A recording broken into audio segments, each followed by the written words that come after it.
Assalamualaikum warahmatullahi wabarakatuh. Saya Sazia Kanaya dari kelas 11 IPS 3 ingin menjelaskan materi agama Islam yang berjudul Taat kepada Allah. Yang pertama, pengertian taat kepada Allah. Menurut bahasa, taat artinya patuh atau tunduk, sedangkan menurut istilah, taat berarti upaya untuk mengikuti petunjuk Allah Subhanahu wa taala dengan cara melaksanakan perintah dan menjauhi larangannya. Hukum taat kepada Allah adalah wajib. Assalamualaikum warahmatullahi wabarakatuh. Saya Vicky Manisyaran dari kelas 11 IPS 3. Saya akan mengerjakan tugas agama Islam, yaitu tentang bab 6 taat. Saya membaca bagian B, yaitu membaca Quran Nisa ayat 59 dan hadis tentang taat. Yang pertama, surat An-Nisa artinya wanita. Surat ini terdiri atas 176 ayat dan tergolong surah Madaniyah. Dinamakan surat An-Nisa yaitu wanita karena di dalam surat ini lebih banyak dibicarakan hal-hal yang berhubungan dengan wanita dibanding surat-surat yang lain. Lalu kandungan surat An-Nisa yaitu suatu hukum diawali dengan seruan menunjukkan pentingnya perhatian terhadapnya, karena fungsi seruan adalah membuat orang yang diseru untuk memperhatikan apa yang disampaikan kepadanya. Ayat di atas menjelaskan tentang kewajiban orang yang beriman untuk menaati perintah Allah, Rasulnya, ulil amri atau pemimpin. Nah, ketaatan itu dibagi menjadi 3, yaitu taat pada Allah, Rasulnya, dan ulil amri. Yang pertama, taat kepada Allah Subhanahu wa taala berarti bahwa setiap mukmin yang harus melaksanakan segala perintah Allah Subhanahu wa taala, karena apapun yang diperintahkan Allah Subhanahu wa taala itu mengandung maslahat atau kebaikan, dan apapun yang mengandung mudharat yaitu keburukan. Lalu ada yang kedua, taat kepada Rasulnya. Taat pada Rasulnya berarti seperti mukmin harus melaksanakan ajaran-ajaran yang terdapat hadis Nabi Muhammad SAW. Oleh karena itu, bagi setiap muslim yang taat pada Allah Subhanahu wa taala juga harus taat kepada Rasulnya Nabi Muhammad SAW.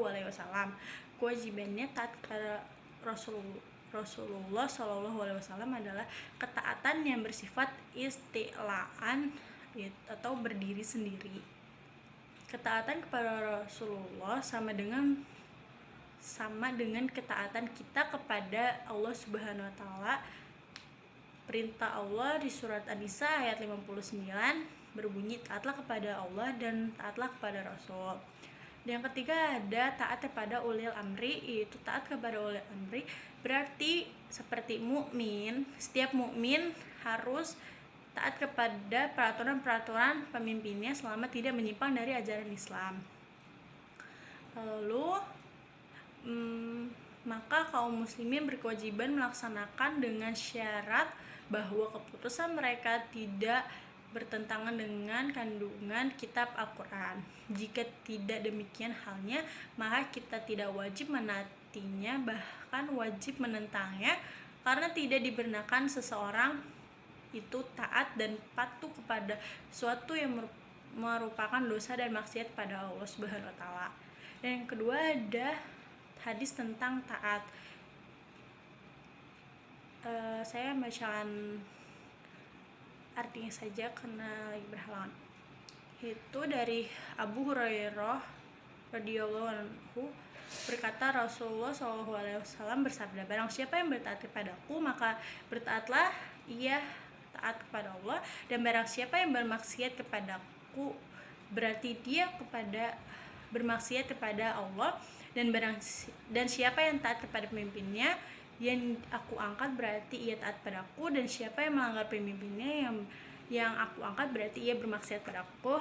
Hadis riwayat Bukhari dan Muslim. Hadis yang di atas menjelaskan tentang perintah taat kepada Allah Subhanahu wa taala, Rasulullah dan ulil amri.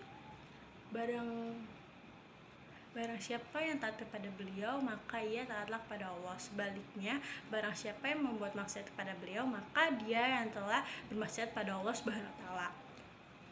Rasulullah Shallallahu Alaihi Wasallam seorang yang diutus oleh Allah untuk menyampaikan risalah pada manusia. Pada perkembangan firman Allah dibukukan menjadi kitab yang bernama Kitab Suci Al-Quran. Kitab Al-Quran merupakan pedoman hidup bagi manusia yang di dalamnya dijelaskan berbagai macam hal yang mencakup seluruh hukum Islam. Namun banyak ayat yang terkandung di dalam Al-Quran yang masih bersifat umum. Oleh karena itu, Allah mengutus Nabi Muhammad SAW untuk menjelaskan lebih rinci kandungan Al-Quran. Kedudukan Allah tetap berada pada posisi pertama karena Allah adalah Tuhan pencipta alam dan membuat peraturan, sedangkan Rasulullah sebagai penjelas dari peraturan Allah yang terkandung dalam Al-Quran. Hadis di atas juga menjelaskan tentang kewajiban kita taat kepada ulil amri yang diangkat Rasulullah Shallallahu Alaihi Wasallam.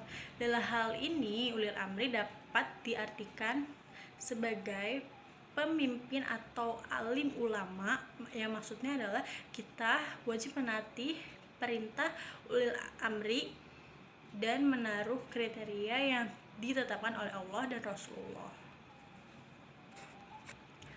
Hal ini juga berlaku bagi ulil amri yang pada zaman sekarang selama ini tidak menyimpang dari ajaran Islam, maka wajib kita taati. Sebaliknya, jika dia menyimpang dari ajarannya, kita wajib menentang.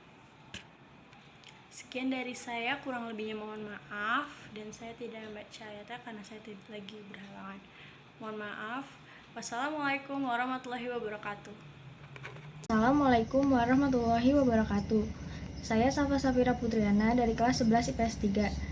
Saya akan mempresentasikan bab 6, taat, bagian yang C, perilaku orang yang taat. Sebagai umat Islam, kita berkewajiban untuk menjalankan segala perintah Allah dan Rasul-Nya.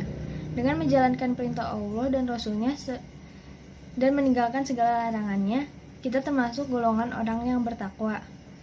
Derajat orang yang bertakwa merupakan derajat yang paling mulia di sisi Allah. Di hadapan Allah, semua manusia derajatnya sama, yang membedakan hanyalah ketakwaan seseorang. Selain menaati perintah Allah dan Rasul-Nya, ayat dan hadis tersebut juga memerintahkan umat Islam untuk menaati perintah ulil amri. Ulil amri di sini dapat diartikan sebagai pemimpin atau ulama. Ketaatan kepada ulil amri berbeda dengan ketaatan kepada Allah dan Rasul-Nya. Menaati apa yang diperintahkan Allah dan Rasul-Nya merupakan kewajiban yang mutlak harus kita jalani karena segala sesuatu yang datangnya dari Allah dan Rasul-Nya merupakan sesuatu yang pasti kebenarannya dan mendatangkan manfaat untuk kita. Berbeda dengan ulil amri yang merupakan manusia biasa yang tidak luput dari kesalahan. Jika perintahnya bertentangan dengan Al-Quran dan hadis, kita wajib meninggalkannya bahkan menentangnya. Sekian dari saya. Wassalamualaikum warahmatullahi wabarakatuh. Ada penerapan sikap taat sehari-hari. Yang pertama, taat kepada Allah Subhanahu wa taala. Misalnya dengan sholat dan membayar zakat. Yang kedua, taat kepada Nabi Muhammad SAW. Allah menyatakan bahwa menaati Rasulullah sama dengan menaati Allah. Yang ketiga, ketaatan kepada ulil amri. Lalu, orang yang memiliki sikap taat akan muncul beberapa sifat, yaitu sifat jujur, bertanggung jawab, serta disiplin.